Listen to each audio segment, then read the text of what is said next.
Who Owns the World? It's the title of a book from Kevin Cahill. Good afternoon to you, Kevin. Good afternoon, Simon. So, who owns the most land? Of all the individuals, who owns the most? Some suggestions from listeners. A lot of them are getting it right.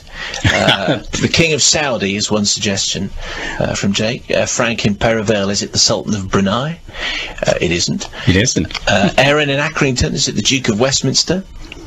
It isn't, but we're getting sort of close to home, aren't we? We're getting close to home. Who is the individual who owns more land than anyone else? The largest legal landowner on Earth is Her Majesty the Queen. She owns about a sixth of the planet. It's an astonishing statistic. Is it aided by the fact that she owns Canada? That's of considerable help. But the fact that she owns 2/3 of Antarctica also helps a lot. Just explain how that might be the case. Well, it comes about because of the empire. The empire was always owned, every bit of it, in the name of the monarch. And that tradition was started in 1066 by William the Conqueror, William the Bastard as the French call him. And it stuck. You know, every country, when we took over Australia, it was taken in the name of the monarch. And she has just inherited what's left. Right, so she legally owns 2/3 of Antarctica? She legally owns 2/3 of Antarctica. It's held in her name. So all the homeowners and property owners in Canada, they're holding it in her name as well. They might think that they own a nice house, but they don't. They own the bricks and mortar, they don't own the site. And that's the key. And how does Canada compare with New Zealand, Australia, and this country? Identical. Freehold isn't ownership. Let's wait for this. The Irish Law Commission described it as metaphysical. What you own is an interest in an estate in land in fee simple. Now, this is all medieval stuff, and the object, this was all dreamt up in the 1925 Land Act, and it was to make sure that the monarch remained the owner of all the land in the United Kingdom, Canada, New Zealand and Australia, and 15 other places. Right, so when you visit a large estate, so and you go, you visit a country house or something like that, and it belongs to the Duke of this or the Earl of somewhere else, it doesn't actually belong to them at all. Is that what the land does not belong to them? They are holders. They are tenants of the Queen, and so are every other freeholder. Right, and that is why she owns, I think it's 6,600 million acres. Yep. You did say in your answer to the question, legal landowner. Yeah. Are there illegal landowners who own more than Her Majesty? No, I used the word legal to show that her ownership is cemented into law. It's not a kind of accident, and it's not, some kind of myth. It's real. Does it matter? I mean, if I own my house and it's worth X, and then when I decide to move on, I can sell it hopefully for X plus a little bit extra. Does it really matter who owns the land that it's built on? It doesn't at the moment. It doesn't matter. But think of, well, first of all, this crazy way of owning your home adds complexity. Complexity always adds cost. Cost and complexity together increase risk. Now, where does the risk arise from? If an extremist government came to power in our country, and there are other places where it's happened, they don't have to nationalise the land. It's already nationalised. Labour missed this in 1945. All governments act in the name of the Queen. So all a government would have to do to nationalise all the land of the United Kingdom is just say it's already nationalised. We're now going to charge you rent for your house. So how come you have this extraordinary interest in land ownership, Kevin? You've written a book about who owns the land in this country. There have been books about who owns Scotland and so on, but who owns the world is a pretty daunting prospect, isn't it? Yes. When it was finished, I wondered if I realised what a burden it was going to be, whether I'd have done it. Anyway, it's finished. And I don't understand why nobody's ever tried it before. I mean, it was hard going. It took 4 years, but it's done. And you have a breakdown in the book of every single country, and as far as it's possible to collate the information, who owns every single bit of every single country. What trends did you discover? I imagine our Queen is not alone in being a monarch who owns an awful lot. No, she defined the major trend.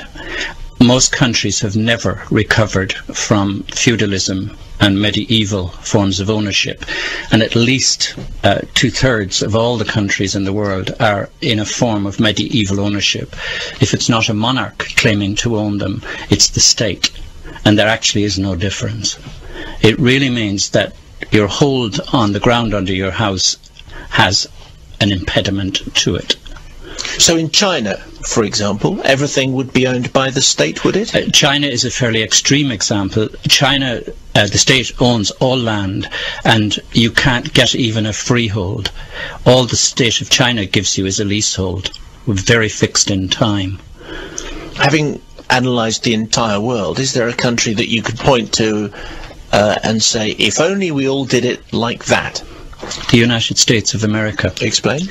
In the United States of America, the land you stand on is yours. The federal government and the state of the United States does not own the ground you stand on. There's no superior alternative owner. Now, in the United States, it's quite interesting because the federal government owns 1/3 of the United States, but it owns it exactly as any other private owner. Do you know what I mean? There are laws which say the state can take land for public use, but when it comes to the courts, the federal government stands before a judge the same way as the private owner standing beside the federal government. The government gets no privileges as owner. And what are the political implications of that? Well, I think the political implications would be that our citizenship, remember we're mostly, apart from yours truly here, most people now are British citizens. But they're subjects, aren't we? No, you're not. Subjects of the Queen? Nope.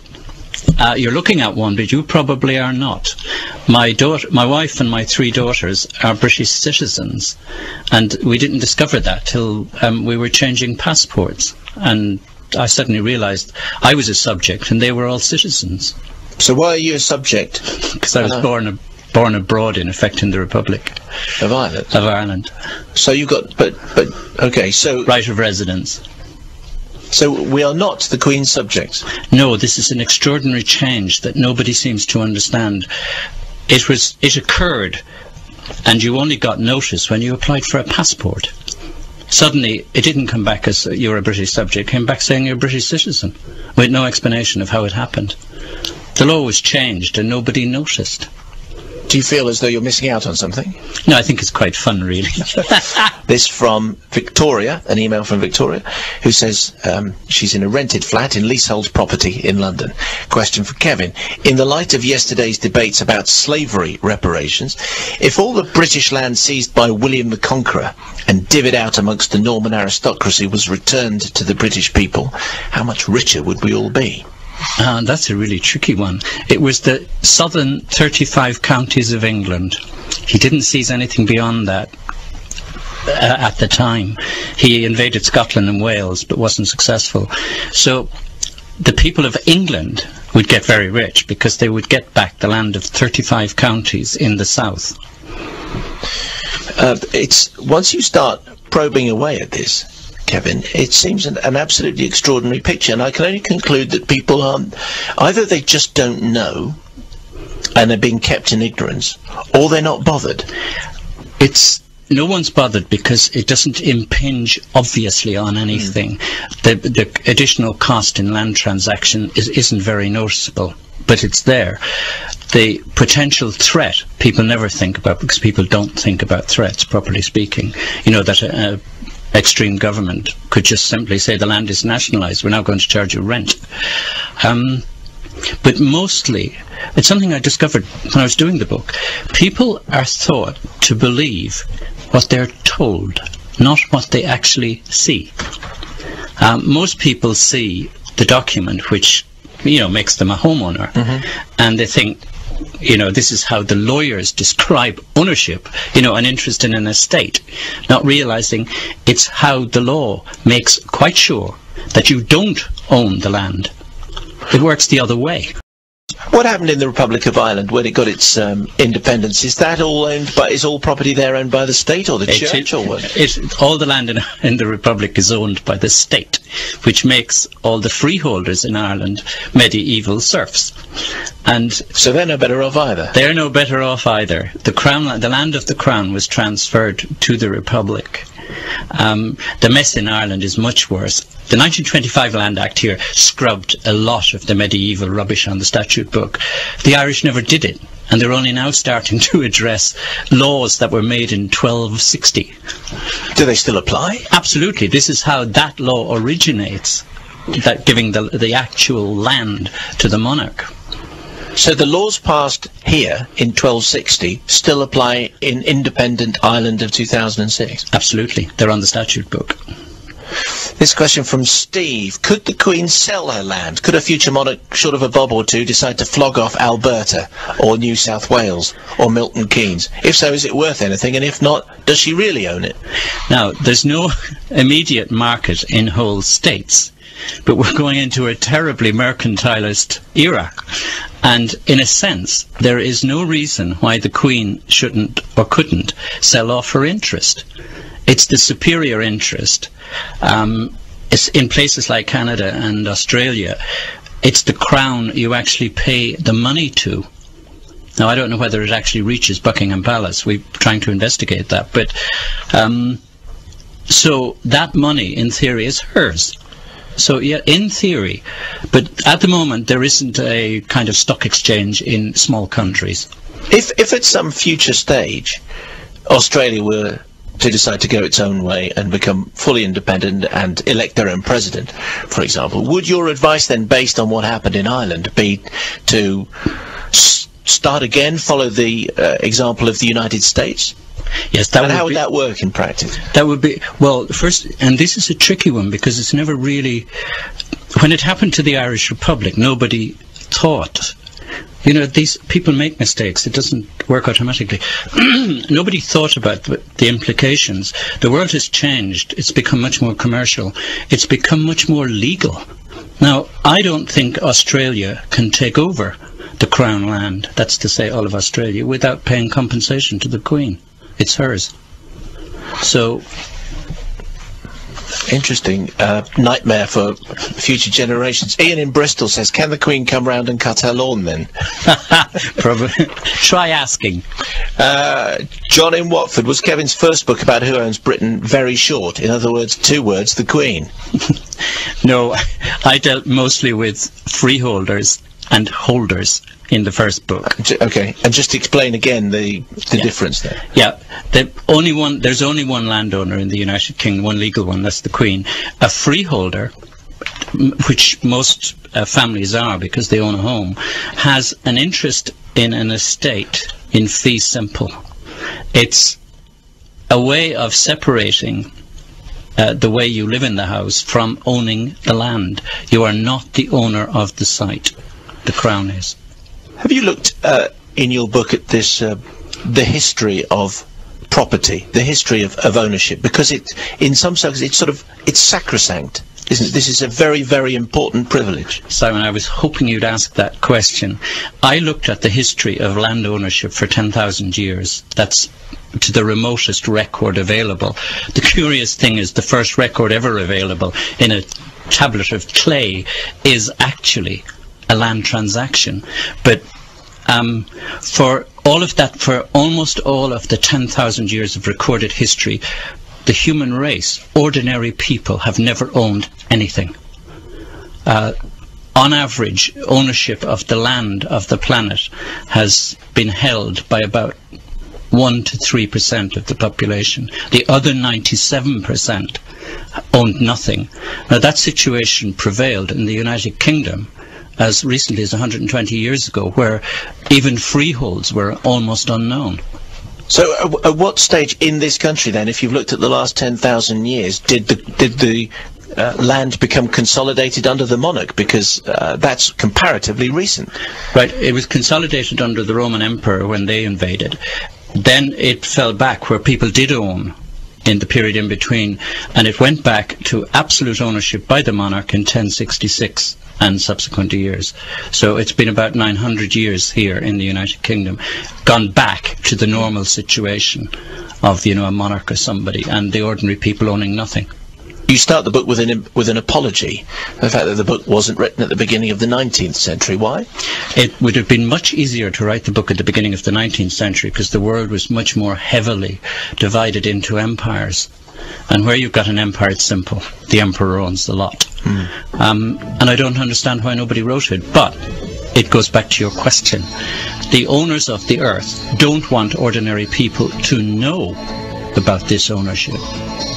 That's really at the bottom of it. I'm speaking to Kevin Cahill, who's written Who Owns the World? The Hidden Facts Behind Land Ownership. The most astonishing detail. There must have been times as you work through country by country, Kevin, you must have regretted even starting this process. Absolutely, Simon. Is it just 3 o'clock in the morning, it's a good thing there was no gun in my house. Is it just you that's worked their way through every state and every country? No, I was inspired by a couple of people and by a wonderful American professor aged 87 called Jack Powelson.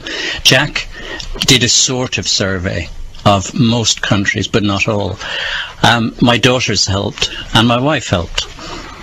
They all did bits of it. I think the word labour of love, though, should be applied to this. I think so far. Some questions from listeners. Since the French overthrew their monarchy in a populist revolution, which they put in inverted commas, who owns the land there? That's Michelle in Walthamstow. The French government say that it is the same as the United States. If you've got a cottage in France, you own the site.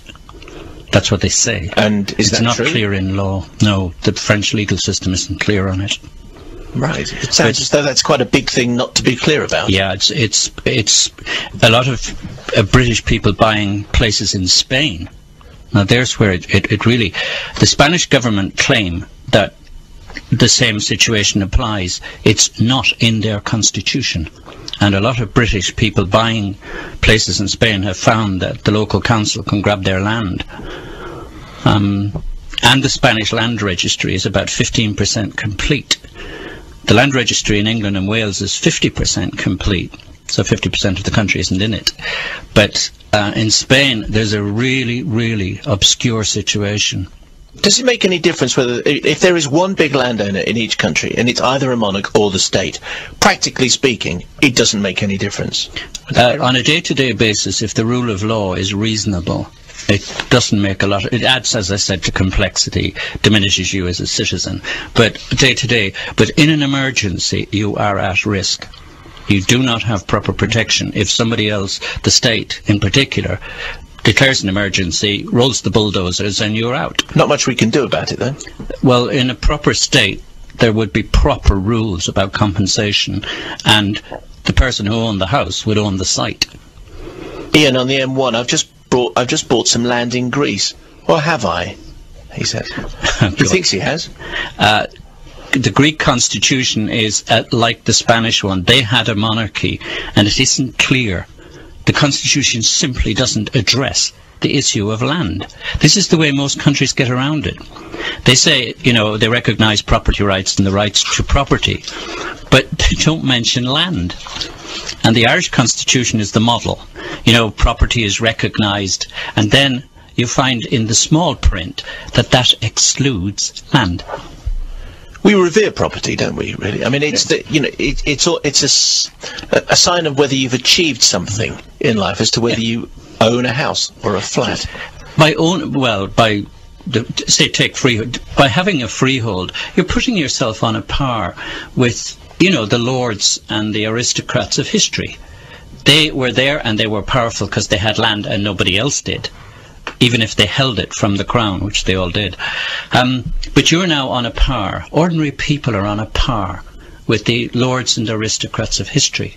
And making sure the site is in the hands of the person who owns the house consolidates that. It is very important. You sound at times, Kevin, like a digger from the 17th century. When they believed for the people. Yeah, absolutely. They believed that the earth was a commonwealth, a treasure for all. In his day, to survive, you needed a couple of acres. So the ordinary people who in his day weren't even freeholders, who owned nothing, had a claim. Nowadays, the way the world has turned, it's your home is the most important asset you have, and you should own all of that. If you like, that's my variation on Winstanley. There shouldn't be someone else owning the site your house is on. And that's where I come from. But the transformation in the race is astonishing. For the first time in all of human history, a significant percentage of the human race, significant is only 15%, own or have freehold, which is nearly ownership of property. It's never happened in human history. How much do you own? How much property do you have, or think you own and have? My wife has an interest in an estate in fee simple of 1 acre, and she grows about 30% of our food on it. So it's worth having an acre, and there's enough land in this country. At the moment, the entire the entire bricks and mortar of the country, excluding factories, is on just over 2 million acres. The country is 60 million acres. The domestic UK is 60 million acres. We live on the edge of it.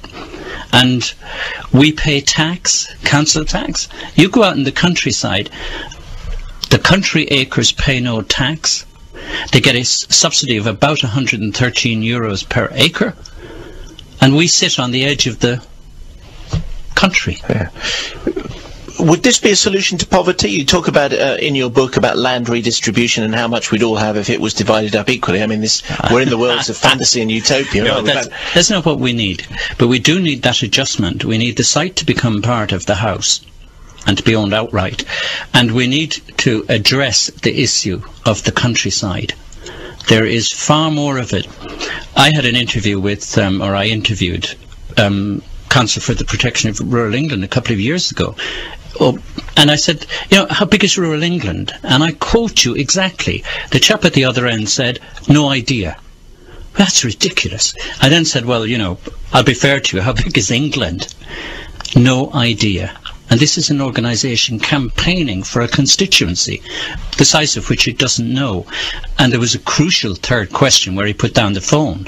I said, how much money do the owners of rural England get? And the answer is about 3 billion out of public funds. The countryside is lovely, very beautiful, but there is a cost. And there's two costs. There's a cost in money of about 3 billion to people who don't, do anything to earn it. Then there's a cost to the rest of us, or especially our children, who are put in smaller and smaller houses when there's no need. There's enough land to change the house building thing without taking very much land at all. Is all the earth owned by somebody or some organisation? Are there bits of, I don't know, ocean somewhere which don't belong to anyone? No, I failed to find a single part of the earth. The deep ocean is governed by international law, but the largest maritime power on earth is actually not the United States or Russia, and the maritime tracts are held in Queen Elizabeth's name. It's Australia. Australia's maritime territories are the biggest on earth, and they're all held in the Queen's name. It's about half of the Southern Ocean. So Britannia still rules the waves indirectly. Well, definitely in the Southern Ocean, absolutely. Which brings us, I suppose, to any future project, because this question from Tony in London. What would your guest view be about ownership of the moon and how to acquire it under Earth laws? The moon, there's no formal claim on the moon such as the Crown has on the land of our country. I wouldn't suggest, if you buy from one of these agents who are selling bits of the moon, I wouldn't suggest your title is too secure. But at some stage, I imagine that states or crowns will claim the moon when colonies are built on it. So will the same rules apply as those for empires in the 19th century? That, first one there, if you plant a flag, it becomes yours? It becomes yours. It becomes the head of your country or your countries. If we don't change the system and make some form of private ownership possible, yes, it will all be state land. The Antarctic, which is a lot, with 2/3 of it's in the name of Elizabeth II, is tricky because it's also governed, and it's not exclusive, by a treaty. which prohibits absolutely any form of personal ownership, ignoring the fact that one individual has her moniker on 2/3 of it. Yes. So, but that's an anomaly. You know, the one isn't exclusive of the other. They sit together. Where did this obsession with property come from, Kevin? It came from, I suspect, the lust for power in this tiny group who've owned all land throughout most of history. If you owned the land, you controlled the peasantry, you got all the money, and that's where it comes from. I mean, when William the Conqueror came here, there were only 2 million people here. You know, that was... I mean, who needs more land? They couldn't till it all. And what's the first thing the guy does? Forms a new army and marches on Wales. And when that didn't work out, he formed a different army and he marched on Scotland, without having enough people in England to till the place.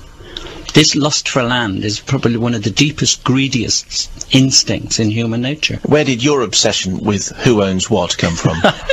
The Sunday Times Rich List, 1988.